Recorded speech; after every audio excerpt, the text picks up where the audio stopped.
Fight!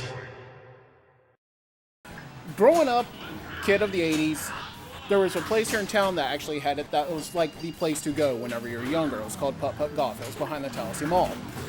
When you went there, it had miniature golf, but it had the arcade cabinets there too. And it was one of the first places I got to play a game like this, the Minstrel game. That was a 4-player game. 3 of my friends and I playing that game, amazing. It ate probably $20 worth of quarters, but just growing up playing something that we liked is what made the game fun. This is what really started it. Street Fighter 2 was the very first arcade game I remember playing as a kid.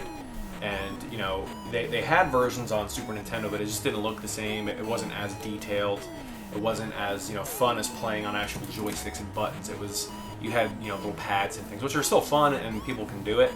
But there was nothing like playing a fighting game on sticks and buttons. And at least back in my time, it wasn't something that you could just go buy a stick and play it. It was a completely different experience than playing on a Super Nintendo.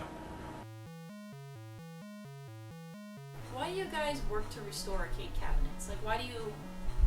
What drives you to do it? I often ask myself that question. I don't really know what drives us to do it. It's just we feel that a lot of these games, they came out at a unique time and they're meant to be played in a specific way. A lot of people don't really get that or understand why we do it, but you can play all these games on your phone, you can emulate it really easily, but there's nothing like playing a game from 1981 on 1981 hardware. It was made to be played a specific way, and the main thing again is that you have these people that walk in and you just immediately see them break down and have the best half hour of their lives, because they may have put a high score on their local Burger Time machine back in the day. They come to our shop and they play that, and then it brings back all those memories for them. One thing that I always like to talk to people about is people always like to talk about film like it's this beautiful art, and it is, right? But a lot of people, when you try to talk the same way about video games, they laugh at you.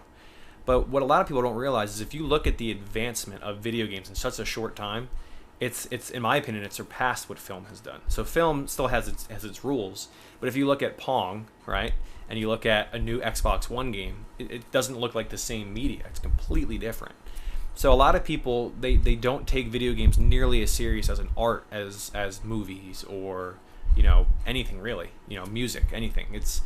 It's definitely an art. It's just, I think it's kind of new, so it's not quite got there. But I do think that's why a lot of younger people are really starting to get into them, is they can appreciate the 8-bit and the art and all the iconic characters. And you see little kids wearing Pac-Man shirts. They have no idea what Pac-Man is, but they think it looks neat.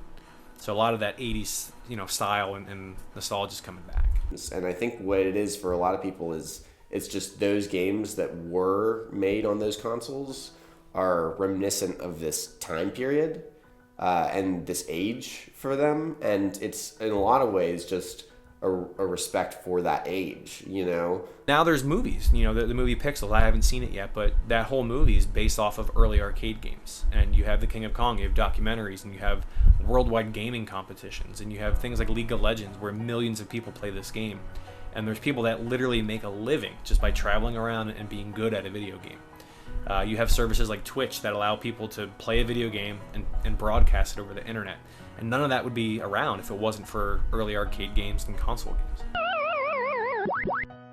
What's really lost in that transition is it's more of a social thing. So nowadays, you want to play with people, you just go in your room and shut the door and go on the internet and play with people. And it's fun. I do it, but you don't have that same feeling of walking up and putting a quarter on a machine where, you're next and you get that right next to that person and play them.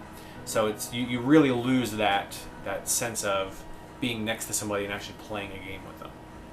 If you can't see the person's face, then it's no point of doing it. I mean, they could be there playing nude for all you know, and it's going to be like, I just don't want to think about that now, but that's the whole point of the game, is you want to be with someone next to you so you can actually, I don't know, are we allowed to cuss on this? That's the next question. Probably not. So you can't crap talk with people. If you can't crap talk with people, then there's just no point in it, because all you're doing is just screaming at a screen. In 20, 30 years, those kids of that time are not going to get to play arcade machines if people don't take care of them. I encourage people, even if it's in a gas station and it's an old beat-up game, anytime I'm out in the world, even if it's a claw game, if you want that kind of stuff to survive, if you want to remember that stuff, put a quarter into it or put $1 into it. Without, putting your money into it, they're going to go away forever. Even if it's a stupid, Miss Pac-Man machine at a pizza place. if you don't support that kind of stuff, it's going to go away forever.